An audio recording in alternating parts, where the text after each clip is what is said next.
Dia adalah dalang dari apa yang terjadi pada keluarganya sendiri. Dia satu-satunya yang tersisa dari keluarganya. Sedih. Gila sih, maling kundang aja sujud sama dia.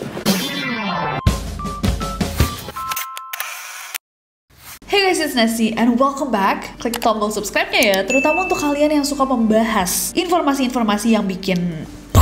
Pernah gak sih kalian ngelihat sebuah foto gitu, foto keluarga, foto liburan, foto selfie rame-rame yang ternyata punya background story yang gak kebayang gitu. Kayak misalkan fotonya kayak foto selfie biasa, tapi di caption ditulis, ini 5 menit sebelum aku harus dibawa ke rumah sakit karena ternyata badanku keracunan or something like that. Itu juga lagi tren gak sih di media sosial? Kayak ini foto 5 menit sebelum aku apa, ini foto 2 jam sebelum aku apa gitu. Itu menunjukkan bahwa sebenarnya kita nggak tahu ya apa yang terjadi di balik sebuah foto yang terlihat normal. Nah, hari ini kita akan melihat foto-foto yang terlihat normal tapi di baliknya ada sebuah tragedi. Tragedi yang tidak terbayangkan. Tragedi besar yang merubah hidup dari orang-orang yang ada di dalam foto tersebut. Langsung aja siapkan mental kalian. And without any further ado, let's get to the list. Kita akan mulai dengan foto ini guys. Ini adalah foto dari Whittaker family. Whittaker family ini, di dalam foto ini guys, yang sebelah kiri adalah Kevin, anak bungsu yang berusia 19 tahun. Yang tengah adalah Trisha, sang ibu yang berusia 53 tahun. Dan yang sebelah kanan adalah Thomas Bartlett atau Bart, anak pertama yang berusia 23 tahun. Foto ini diabadikan oleh sang kepala keluarga, sang ayah,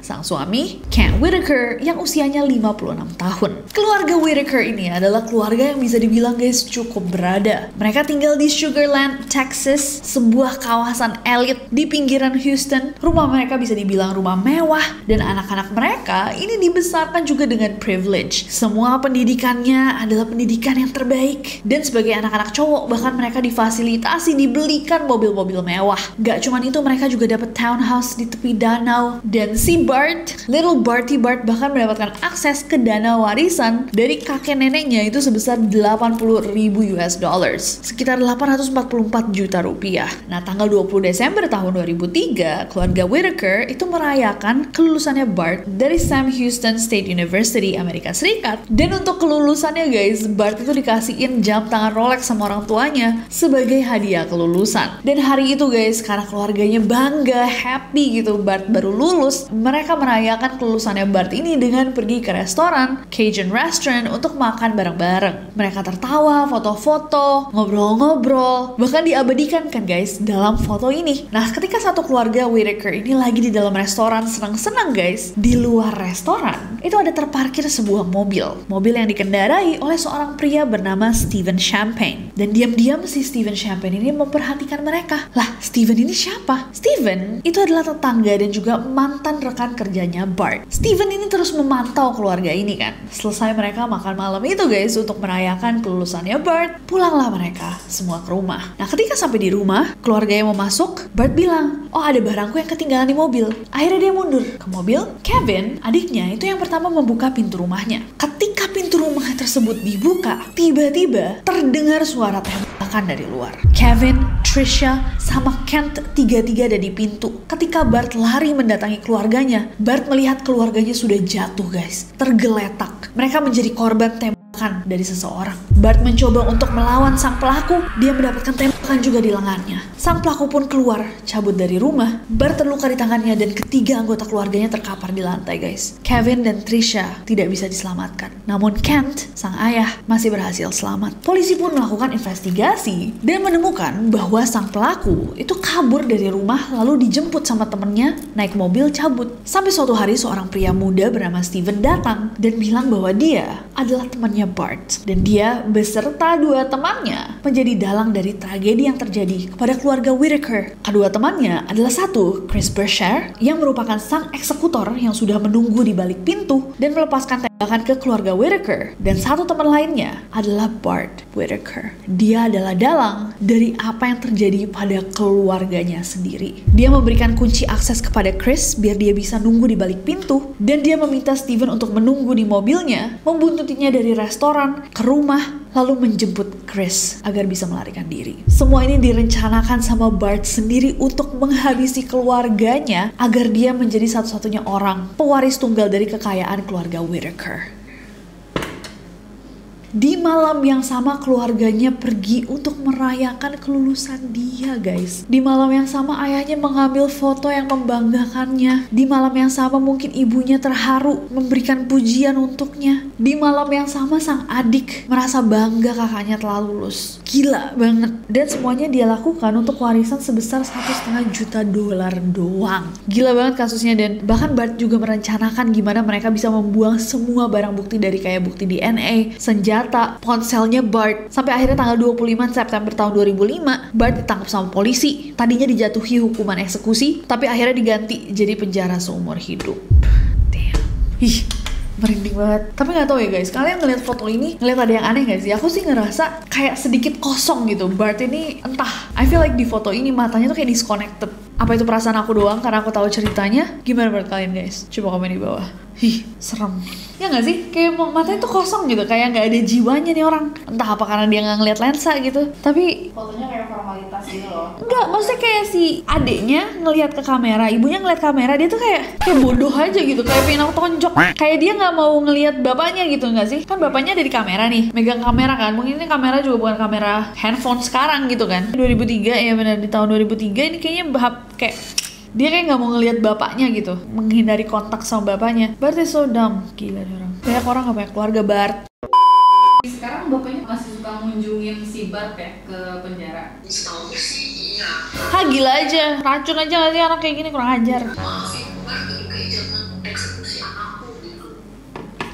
Kalau di searching tuh masih ada foto kayak bapaknya sama si Bart yang sekarang di penjara gitu, pakainya botak. Hah, dia oke, maaf. Bapaknya memaafkan Bart dan meminta bahkan tolong jangan eksekusi anak saya. Sedih banget sih sebenarnya karena buat bapaknya dia satu-satunya yang tersisa dari keluarganya. Sedih. Gila sih.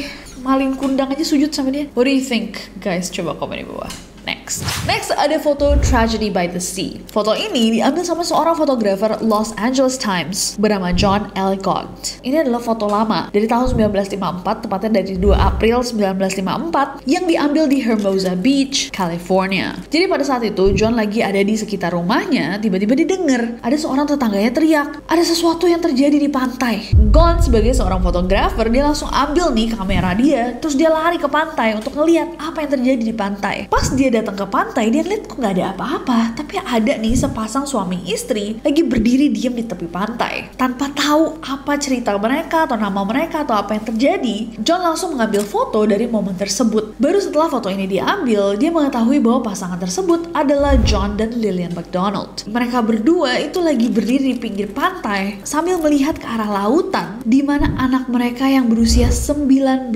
bulan baru menghilang. Jadi ketika foto ini diambil itu tepat momen dimana mereka lagi berdiri berdoa antara berharap dan putus asa apa yang bisa mereka lakukan untuk menemukan anaknya. Anak mereka namanya Michael itu katanya tiba-tiba saja menghilang keluar dari pekarangan rumah tanpa sepengetahuan sang ibu Lillian. Lillian yang panik anaknya hilang langsung menelpon polisi dan sang suami John begitu tahu anaknya hilang itu langsung lari ke pantai guys, dimana pada saat itu ombaknya lagi pasang. Dia udah hampir nekat menerjang ombak yang pada saat itu bahaya banget. Dan itu momen dimana Lillian lari, istrinya lari dari belakang memeluk dia, nahan dia, dipeluk kuat-kuat biar sang suami tidak ikut terbawa arus. Mereka teriak-teriak di pantai mencari Michael, tapi nggak membuahkan hasil. Sampai menjelang malam, operasi pencariannya dihentikan sama polisi. Itu mereka aja nggak mau pulang dari pantai. Mereka tetap di sana, berdiri berharap mereka melihat anaknya. Tanggal 3 April tahun 1954, akhirnya dicetak nih foto ini di Los Angeles Times dan diberikan judul Tragedy by the Sea. Berhari-hari John sama Lillian terus menunggu di pantai, berharap anak mereka muncul. Sampai akhirnya 10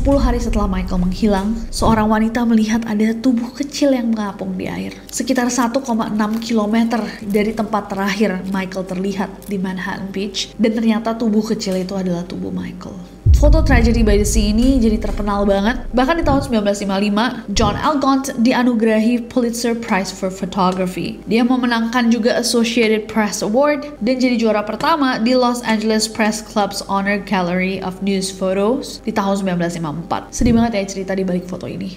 Gimana menurut kalian? Coba komen di bawah. Next ada foto ini dari John Lennon. Buat kalian pecinta Beatles atau yang udah ngikutin Error sejak lama, kita juga sempat bahas apa yang terjadi sama John Lennon. Buat yang nggak tahu sama sekali, John Lennon ini adalah anggota dari band legendaris The Beatles yang sayangnya kehilangan nyawanya dalam sebuah tragedi yang sangat mengerikan. Foto ini adalah foto terakhirnya. Masih kelihatan bahwa dia sedang menandatangani sebuah album, salah satu dari jutaan penggemarnya. Sayangnya penggemarnya yang dia temui malam itu adalah seorang Mark David Chapman. Mark David Chapman ini one of his biggest fans. Dia ngefans banget sama John Lennon sampai dia memiliki satu ambisi gelap, guys. Dia ingin bahwa namanya akan dikenang sejarah bersandingan dengan nama John Lennon. Malam itu dia ketemu sama John Lennon, dia meminta tanda tangannya. John Lennon dengan baik menandatangani albumnya. Bahkan dia sempat bertanya, hanya ini yang kau mau? Mark tersenyum dan mengangguk sebelum dia meraih senjata yang sudah dia persiapkannya dan melepaskan tembakan ke arah John Lennon tepat di depan apartemennya sendiri. Pada malam itu, tanggal 8 Desember tahun 1980 di The Dakota, New York City. Dan yes, foto ini dikenang sejarah sebagai foto terakhir yang diambil dari mendiang John Lennon. Dan sayangnya, impian dari seorang Mark David Chapman terpenuhi. Selamanya namanya akan disandingkan dengan sang idola. Dan setelah menghabisi sang idola, dia benar-benar berdiri di situ, guys. Gak mencoba untuk kabur, gak mencoba untuk cabut dari crime scene, dan dia menerima aja ketika dia ditangkap. Konon kata-kata terakhir yang terucap dari bibir John Lennon adalah I'm shot. Aku telah tertembak. So sad.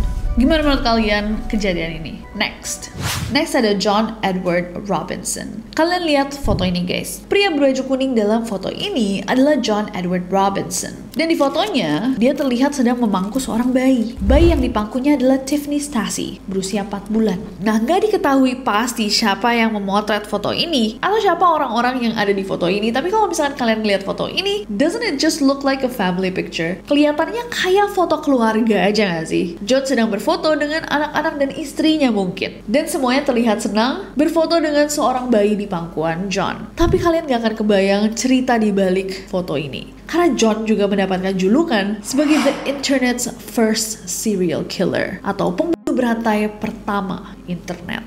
John ini adalah seorang pria kelahiran 27 Desember tahun 1943 di Cicero, Illinois, Amerika Serikat. Sejak kecil dia sudah memiliki hidup yang bisa dibilang cukup sulit. Ayahnya adalah seorang pecandu alkohol, sangat-sangat abusive, suka menyakiti dia dan keluarganya. Dan ibunya itu juga keras dan sangat disiplin pada John. Mungkin hal tersebutlah yang membuat John pas dia kecil itu cukup berprestasi. Bahkan pas usia 14 tahun, dia dapat penghargaan tertinggi untuk Boy Scouts, kayak organisasi pramuka gitu. Bahkan tampil di depan Ratu Elizabeth II, tapi seiring dia beranjak dewasa, hidupnya itu juga semakin kacau. Dia dikeluarkan dari sekolah karena pelanggaran disiplin, nilainya jelek, dia juga sering berkelahi. Bahkan di tahun 1961, dia drop out dari kuliah dan pindah ke kota lain, dia pindah ke Kansas. Di tahun 1964, dia ketemu sama perempuan, akhirnya menikah. Dia menikah dengan Nancy Jo Lynch, punya 4 anak, dan untuk menghidupi keluarganya ini, karena dia sekolahnya nggak bener, ijazah pun nggak punya, dia mulai melakukan hal-hal buruk. Dia melakukan berbagai penipuan sampai ditangkap gara-gara menggelapkan dana tempatnya kerja.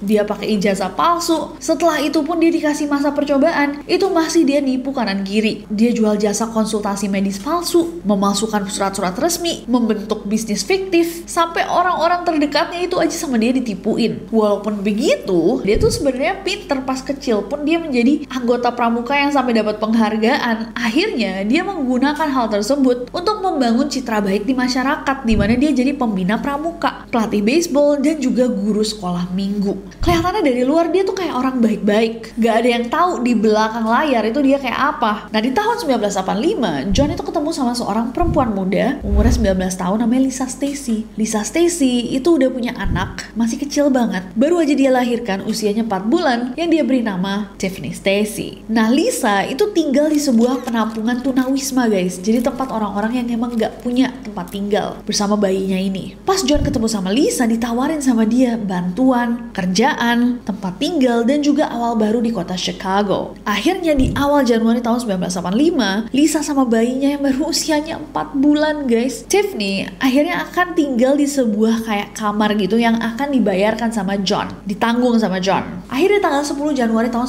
1985, Lisa Lisa sama Tiffany itu dijemput sama John dari rumah salah satu anggota keluarganya Lisa, dan itulah terakhir kalinya mereka berdua terlihat hidup. 15 tahun kemudian di tahun 2000, John Edward Robinson diringkus oleh polisi dan dinyatakan bersalah atas penghilangan nyawa terhadap 8 perempuan, termasuk Lisa Stacy, yang sampai hari ini jenazahnya tidak pernah ditemukan. Yang jelas John dinyatakan bersalah menghabisi para korbannya dengan menghantam mereka menggunakan benda tumpul. Dia kemudian dijatuhi hukuman eksekusi oleh pengadilan. Dan apa yang mengerikan adalah diperkirakan bahwa foto ini diambil 1 hari setelah nyawa Lisa dihilangkan. Serem gak sih? Dia kelihatan nyaman banget dan tenang banget memangku bayinya Lisa, yang mana juga tidak diketahui akhirnya nasibnya seperti apa. So scary. Next.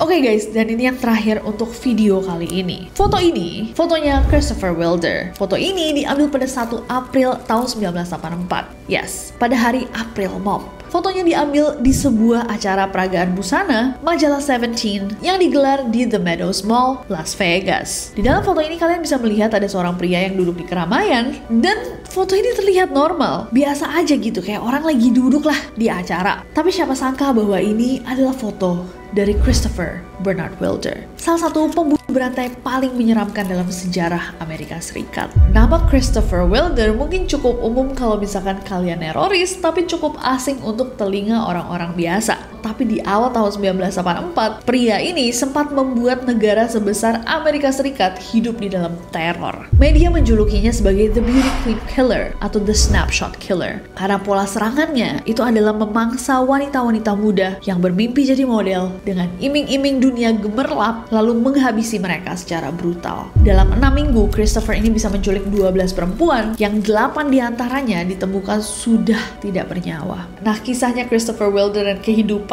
gilanya ini bisa banget jadi satu neror sendiri. Kalau misalkan kalian mau denger, bisa di request di bawah. Tapi foto ini menunjukkan momen ketika Christopher membuntuti Michelle, seorang peserta dari kompetisi model Seventeen Magazine, yang pada saat itu mau berkompetisi guys. Jadi ternyata foto yang terlihat normal ini menunjukkan seorang Christopher Wilder sedang mencoba memangsa korbannya. Hari itu Michelle menghilang dari keramaian mall tanpa jejak, dan jasadnya baru ditemukan sekitar sebulan kemudian di dekat sebuah rest area terpencil di Southern California. Itu pun saat ditemukan sulit banget untuk mengidentifikasi dia siapa, sampai dia dipastikan sebagai Michelle itu baru sebulan kemudian di pertengahan Juni. Itu pun lewat hasil dental X-ray. Kasus ini benar-benar menarik perhatian nasional sampai FBI turun tangan. Pada 13 April tahun 1984, Christopher akhirnya ditemukan guys di Colebrook, New Hampshire. Pas ditangkap itu juga rame banget, terjadi perkelahian, dan di tengah kekacauan mencoba untuk menangkap si manusia ini, senjatanya Christopher meletus dan menghantam dirinya sendiri tepat di bagian jantung, dan Christopher Wilder kehilangan nyawanya pada saat itu juga.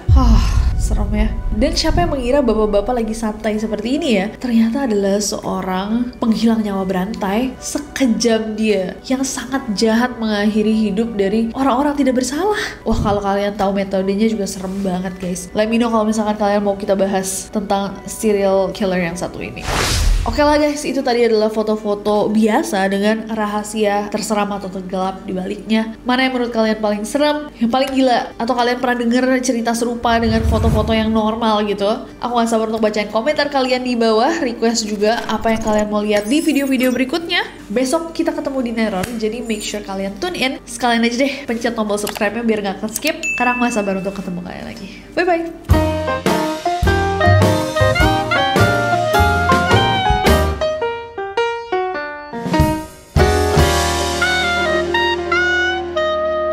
Dan yang sebelah kanas, mereka berteriak. Pria botak ini, boleh nggak boleh ya?